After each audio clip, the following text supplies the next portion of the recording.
नमस्कार दोस्तों, मैं आप सबों का प्यारा सचिन तलवार और मेरे YouTube चैनल सचिन तलवार फ्रॉम बिहार पे फिर से आप सबों का है। और ये वीडियो सेशन और ये ब्लॉग्स जो है ये एक साइबर क्राइम पे आधारित है जो कि अभी मेरे साथ हुआ है और कैसे होते हैं साइबर क्राइम, इन सब पे आधारित करके मैंने ये वीडियो सेशन लिया है। ज़्यादा समय मैं आपका नहीं लूँगा और इस बात से आप जागरूक रहें और ये नए ढंग के जो जागरूक हैं आपराधिक गतिविधि है उन सब के बारे में मैं बताने जा रहा हूँ। कि आप सब देख सकते होंगे स्क्रीन पे कि देश के नए ढंग देशवासियों के साथ आपराधिक गतिविधि में संलिप्त होने का युवाओं, ये जो भारत हमारा वर्ल्ड में सबसे यंगेस्ट कंट्री है उसके एक आपराधिक गतिविधि आज के युवाओं में अपनाया जो जा रहा है और मति भ्रमित या फिर जो हुआ इसके आगे की कड़ी मैं क्या करूंगा ये मैं आपको फिर अपने ब्लॉग्स के माध्यम से बताता रहूंगा। फिलहाल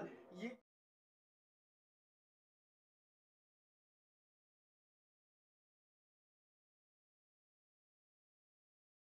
कहानी को मैं बताता हूँ।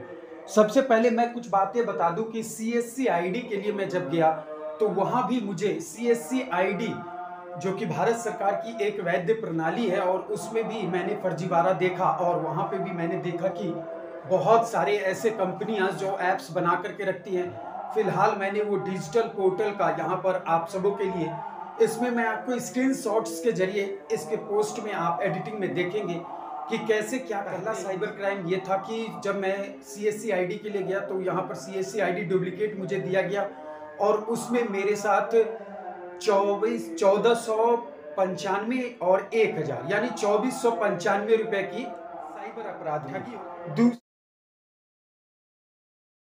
दूसरा आया मैंने जब आज के इन्वेस्टर्स जैसे कि हम सब आज के युवा हैं और नए इन्वेस्टिंग के जो हमारे साथ वैध प्रणाली चल रही है डिजिटल प्रतिक्रिया की, उसमें ट्रेडिंग ऑप्शन आता है तो ट्रेडिंग ऑप्शन में मैंने लिया और ट्रेडिंग ऑप्शन में कुल टोटल 19,700 प्लस 1000 ये 700 की ठगी हुई। यहाँ पे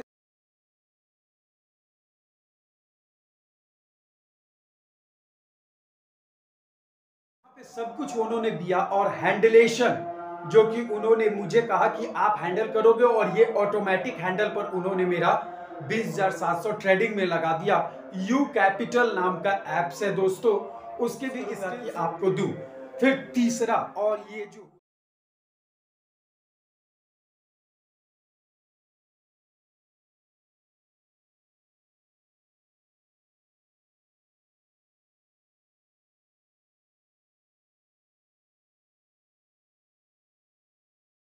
ये कुल टोटल बात है 28,734 रुपए की। आपको loan process Reliance finance company यहाँ पर एक बंदा कॉल करता है, साइबर कॉलर है ये, और जो कि चंद्रवीर सिंह नाम का ये अपना शख्स बताता है और इसका मोबाइल नंबर है 8961508490।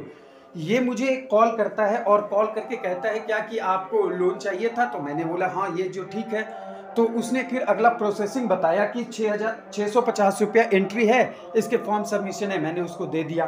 फिर उसका अगला एंट्री आया 2,250 रुपया का, क्यों कि यो NTES है यानी कि नेशनल ट्रांसफर सिस्टम्स में आपको 2,250 देने हैं। फिर उसके बाद मैंने 4,500 रुपये का, फिर उसने बोला नेक्स्ट चार्ज की आपको दूसरे स्टेट में, फिर उसने नेक्स्ट चार्ज बोला कि आपका एनुअल टर्म नहीं नज़र आ रहा है तो 6500 रुपये का, फिर उसने बोला कि आपका कोई किस्ती नज़र नहीं आ रहा है तो मेरा जो EMI उसने बनाया था आप स्क्रीनशॉट्स में देखेंगे 80 रुपये का, उसने मुझे फिर से फिल कराया और 6,500 का लास्ट ट्रांजेक्शन करके बोला कि अब कोई ट्रांजेक्शन नहीं करना होगा आपको, और तो मैंने कर दिया। और उसके बाद फिर अब बातें उससे अटक गई है, 8,250 रुपये दो और 5 लाख का लोन सेंक्शन है। तो मैंने कहा चलो ठीक है, ये अब मैं नहीं करूंगा क्योंकि आपने कितने चार्जेस किए और ऐसे आप इसको चेक कर सकते हो, ये रियल एकदम हो रहा है। फिर उसने एक चक्रवर्ती सर का दिया, चक्रवर्ती सर अपने आप को बताता है वो, और उसका मोबाइल नंबर है 9134576293। इस पे आप कॉल करके देख सकते हैं। मैं ये वीडियो सेशन जल्दी में बना रहा हूँ ताकि ये वीडियो सेशन ज़्यादा लंबा ना हो। तो और उसके बाद फिर एक गोपाल खंडेवाल नाम का बैंक मैनेजर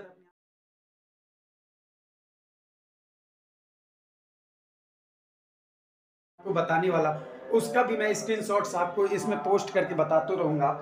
जैसा कि आप देख सकते हैं, मेरे इनसे ये साइबर क्राइमरों से 3 सवाल हैं। क्या ये कोई करियर के रूप में युवा को चुनवाया तो नहीं जाता? चीट फंड है ये, बिल्कुल चीट फंड है। रिलायंस फाइनेंस कंपनी के नाम पे ये चीट फंड कर रहे हैं। और इसकी कहानी ये है कि फेसबुक के आईडी पर ये आते हैं और फेसबुक आईडी पे अपने ये एडवर्टाइज देते हैं। अगर इंटरेस्टेड युवा, मैं जैसे इंटरेस्टेड हुआ, आप भी अगर इंटरेस्टेड होंगे तो आप उसको क्लिक करेंगे और आपके मन में आएगा और आप उसको एब्जॉर्ब करेंगे और फिर आपको ये साथ ये कहानी चालू होगी। दूसरा मेरा प्रश्न है, क्या हो सकता है इस साइबर क्राइमरों के साथ? ऐसे जो आपराधिक गतिविधि में संलिप्त तो हो जाते हैं और दिन भर में आपको ये कॉलिंग करके किसी तरह माध्यम से आपके अकाउंट सेशन से वगैरह से ये करते रहते हैं, इनका क्या हो सकता है रोकथाम के लिए? आपके नज़र में अगर कोई बात हो तो बताइएगा। फिर तीसरा सवाल, क्यों बेखौफ रहते हैं ये आपराधिक काम? क्यों बेखौफ करते हैं? क्यों? हो सकता है कोई इनके ऊपर गॉडफादर का हाथ हो, दूसरा कोई हो सकता है कि ये एक, हाँ, और एक शख्स का मैं नाम बताना चाह गया, रियाज अहमद। रियाज अहमद के अकाउंट में टोटली बात जाती है। अकाउंट में ये रियाज अहमद का अकाउंट एक्टिव रहता है और इसके पैसे ये जो जितने ठगी करते हैं इसमें जाकर के मेरे अभी तक 28,734 रुपये और फिर उसके बाद आपको 8250, 8,250 और देने के लिए बोल रहा है ये शख्स, जिसका नाम है चंद्रवीर सिंह। और ये अपने एक शख्स से, जब कोई अगर आप निगेटिव थॉट में जाओगे तो ये निगेटिव इससे देता है, पॉजिटिव कार्यक्रम हो करते रहता है। ऐसे वैसे मेरे सवालों के साथ, हाँ, आगे की प्रतिक्रिया मैं ब्लॉग्स के माध्यम से बताता रहूँगा कि क्या करूँगा इसके साथ में। मैं खुद अभी अशब्द हूँ, सोच रहा गांव के जहाँ पे मैं हूँ, अभी नवरात्रा चल रहे हैं तो जिस कारण मैं इसमें नहीं संलिप्त हूँ और फिर डिस्ट्रिक्ट में जाकर के साइबर सेल में जाकर के इसके आपराधिक गतिविधि को दिखाना पड़ता है। वहाँ एफटी क्या कहानी होगी आगे के ब्लॉग्स में मैं बताऊंगा। फिलहाल यहाँ पर इतने हो गए, आप लोग जागरूक रहें, सतर्क रहें और ऐसे आपराधिक गतिविधियों के वाले अगर ये बताता है महानगर की ये देता है, इसके बहुत सारे फर्जीवाड़े हैं। ऐसे कॉल्स के क्या कर सकते हैं? हाँ, मेरे दोस्त बहुत सारे हैं जो कि अब ये कह रहे हैं आपराधिक में ये ऐसी काम करने के लिए ये इतने युवा क्यों हो रहे हैं इंटरेस्टेड। ये करियर है, डिजिटल प्लेटफॉर्म करियर है, लेकिन इसमें भी एक सोसाइटी ये जाएगा जरूर कि ये आपराधिक गतिविधि सोची समझी चाल है या फिर एक सही प्रतिक्रिया है। अगर लोन का माध्यम ही है, किसी से अगर हम दूर संचार का माध्यम या फिर किसी से हम जुड़ रहे हैं तो उसमें कितनी सच्चाई है और क्या सच्चाई है, इसके एनालिसिस किस तरह समाज में फैलाया जाए, ये मेरा एक आखिरी प्रश्न होगा। तो दोस्तों जागरूक रहें, सतर्क रहें और ऐसे साइबर अपराधियों से जरूर बचें। तो फिर इसकी रहूँगा अपने ब्लॉग्स पे और इसकी अगली कड़ी आप सबों के साथ फिर से बांटेगा सचिन तलवार फ्रॉम बिहार से। तब तक के लिए जागरूक रहें, सुरक्षित रहें। जय हिंद।